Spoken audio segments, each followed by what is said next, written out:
अनजालु फरायसा फरायसुलि थांनाय जा क्लास डिजिटल क्लास बेवहाय आङो नोंसोरखौ फोरोंदोंमोन टेन्सनि जा बाहागो आरो बे बाहागो माखासेखौ आं फोरोंनाय जादोंमोन। बेनि उनाव बे प्रेजेन्ट टेन्सनि गिबि प्रेजेन्ट इनडिफिनिट टेन्सखौ आङो नोंसोरनो फोरोंनाय जादोंमोन। दा दिनै आङो नोंसोरनो फोरोंनो थाखाय आखायाव लादों प्रेजेन्ट कन्टिनिउआस टेन्स। बे मोनब्रैनि बाहागो हिसाबै नैथि बाहागो प्रेजेन्ट कन्टिनिउआस टेन्स। दा बे प्रेजेन्ट कन्टिनिउआस टेन्स बेवहाय जोंहा नङा बेबायदि जाहैगोन person first person second person third person. जोङो प्रेजेन्ट इनडिफिनिट टेन्सआव जेरैबायदि मोनदोंमोन थिग बेबायदिनो बेबो बेबायदिनो थागोन। बेनि उनाव आं बेनि एग्जाम्पलखौ आं नोंसोरनो आवगायावनो होग्रोदों सिंगुलार आरो प्लुरेल। बे सिंगुलार आरो प्लुरेल जोङो जेब्ला प्रेजेन्ट कन्टिनिउआस टेन्स खालामगोन अब्लाना जोंनो गोनाङानो जाहैबाय मा बी भार्ब। जों बी भार्ब मोनगोन। प्रेजेन्ट टेन्सनि प्रेजेन्ट कन्टिनिउआसनि जा बी भार्ब बे जाबाय गिबियावनो इज एम आरो आर। बे मोनथाम जोङो बी भार्ब जों मोनदों प्रेजेन्ट कन्टिनिउआसआव। बेयो जायजों जि जगोन बेखौसो जोङो बहायनानै सेन्टेन्सखौ आबुङै कारेक्टयै लिरनांगौ। दा बेयावनो नाय एग्जाम्पल हिसाबै आई एम इटिं। जोंना सिंगुलार नाम्बाराव मा आई एम इटिं आरो बे आई नि सिंगुलार नाम्बारनि जि प्लुरेल बे जाबाय मा वी आर इटिं। वी आर इटिं। दा सेकेन्ड पार्सनाव यू आर इटिं। नों जागासिनो दं। यू आर इटिं। नोंसोर जागासिनो दङ। प्रेजेन्ट कन्टिनिउआसआ खदाय माखौ फोरमायो? अराय सोलिबाय थानाय प्रेजेन्ट समाव जा सोलिबाय थानाय बे बाथ्राखौनो बे सेन्टेन्सजों फोरमायनाय जायो। दा बेनि उनाव जों थार्ड पार्सन सिंगुलार जों मोनगोन he is eating, she is eating, Ram is eating। या जाबाय मा थार्ड पार्सन सिंगुलार नाम्बार। जोङो प्रेजेन्ट इनडिफिनिट टेन्सआव जों मा मोनदोंमोन? बेवहाय बी भार्ब थाया। बे बी भार्ब थाया स्ट्रं भार्बल'सो थायो he, eat। बे इटजों जों मा लाफानांगौ? मा दाजाबफानांगौ? एस नङा होमबा? थार्ड पार्सन सिंगुलार नाम्बार जानायखाय हि सि बा राम बेबायदि जों लादों। खिन्थु कन्टिनिउआसआव बे माने थार्ड पार्सन सिंगुलार नाम्बारब्लाबो बेवहाय एस दाजाबनो नांगौनि जेबो बाथ्रा गैया। खालि बेवहाय मा आईएनजि जोङो बी भार्बखौ जों लानांगोन हि इज बेजों इटजों जोङो मा आईएनजि दाजाबना होनांगोन। अब्लानो बियो जाबाय थादों। बियो जाबाय थादों। हिनजावसाबा सि हौवासाबा हि आरो राम इज इटिं। नाउन राम इज इटिं। जे प्रनाउन सोलाय जायखिजाया नामबो जानो हागौ। बेबो जेब्लाबो बे माने थार्ड पार्सन सिंगुलार नाम्बार। बेनि उनाव बिनिनो बे मोनथामनि जोंहा बांसानद्राय जों मोनो दे आर इटिं। दा दे जों खालि माबे बी भार्बा जयो? आर ए आर इ आर बी भार्बा जगोन। बिसोरो जाबाय थादों। अराय सोलिबाय थानाय अराय जि माने जानाया अराय सोलिबाय थादों जाबाय थादों बे बाथ्राखौ बेबायदि फोरमायनाय जायो। दा जोङो गोसोआव लाखि जोङो प्रेजेन्ट कन्टिनिउआस टेन्स जों जेब्ला खालामनो थाङो अब्लानिया मा थायो बेवहाय मोनसे साबजेक्ट आरो बेजों मा मोनसे बी भार्ब आरो मोनसे बेनि उनाव मा जायो भार्ब भार्बजों मा दाजाबनांगौ ing दाजाबनांगौ दा बेवहायनो गिबि नांगोन जोंनो subject plus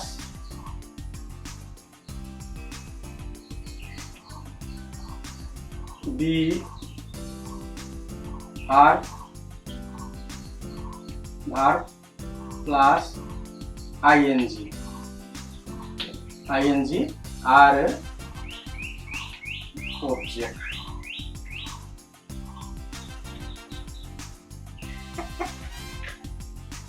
object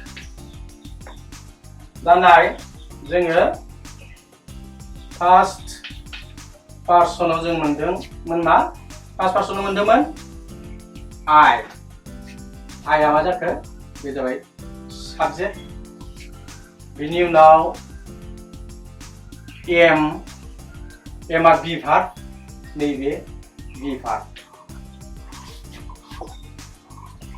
बिनि उनाव जोंनो मा नांगौ बे बी भार्बजों जों मा दाजाबनांगौ ing eat जोंहा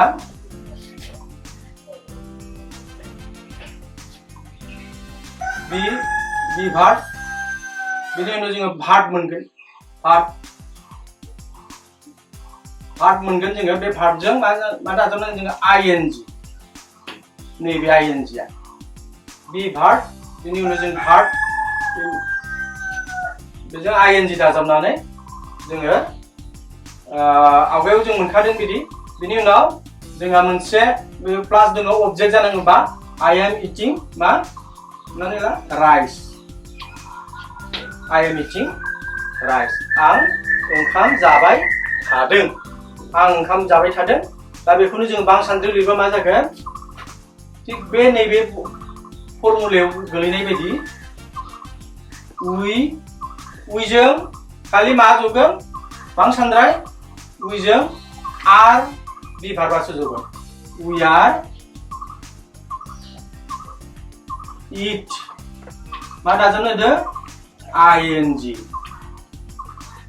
we are eating rice बिदि बेनि उनाव सेकेन्ड पार्सनाव जाबाय you जोंबो जोंहा बी भार्बा जगोन मा is am जआ are सो जगोन you are eating मा rice you are eating rice बेनि उनाव नों जाबाय थादों आरो बे you आनो आरोबाव मा बुजायो बे you आनो नोंसोरबो बुजायो नोंसोर you are प्लुरेल नाम्बाराव जों बुंनांगोन नोंसोर you are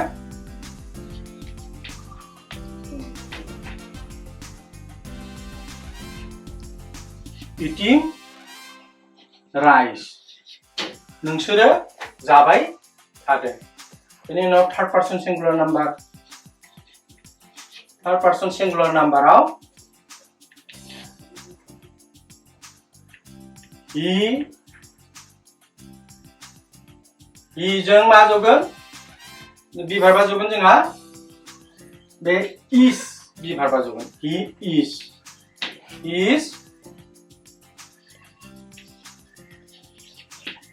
eating rice आरो एबा she आवबो is हिन्जावसाबा she is eating rice आरो बेनि उनाव हमनानै ला noun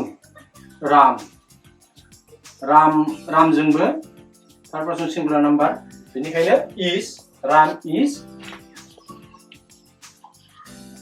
eating rice. Ram is eating rice. बे मोनथामनि जोंहा मा दोङो प्लुरेल नाम्बार दङ बांसानद्राय दङ बांसानद्रायाव मा बेयो दे बांसानद्राय खिथिख्रिया दे बिसोर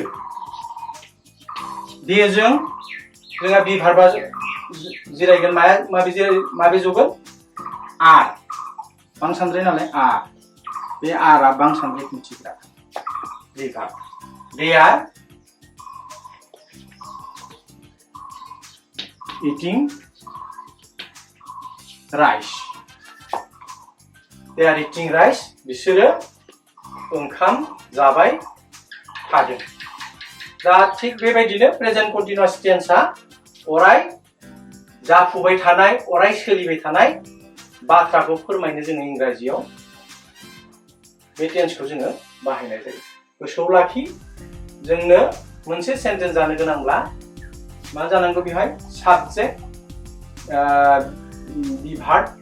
बिभार्ब आरो बे बिभार्ब नांगोन बिनि उनाव आईएनजी जोङो बे भार्बजों भार्ब थायो स्ट्रं भार्ब होननानै बुङो बेखौ इटजों जोङो मा खालामनांगौ आईएनजीखौ जों दाजाबनांगोन बिभार्बजों मोनसे लानांबाय बिनि उनाव आईएनजी जोङो भार्बजों दाजाबफानानै अब्लानो बेयो माखौ फोरमायगोन प्रेजेन्ट कन्टिनिउआस अराय सोलिबाय थानाय बाथ्राखौ फोरमायगोन बिनि उनाव अबजेक्ट राइसआ बेयाव अबजेक्ट बे मोनथाम बाथ्राखौ गोसोआव होनांगोन मोनसे सेन्टेन्सआव भार्बा दंना गैया आरो बेवहाय बिभार्ब आरो भार्बजों मा दाजाबनांगौ बे बाथ्राखौ जों गोसोआव होनांगोन बिनि उनाव अबजेक्ट आच्छा दिनै आङो बे मोनसे प्रेजेन्ट कन्टिनिउआस टेन्स बेखौ नोंसोरनो डिजिटेल क्लासरुम हिसाबै आङो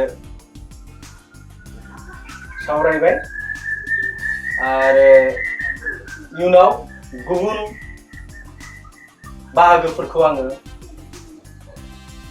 फारियै सावरायलांनो नाजागोन गोजोन्थों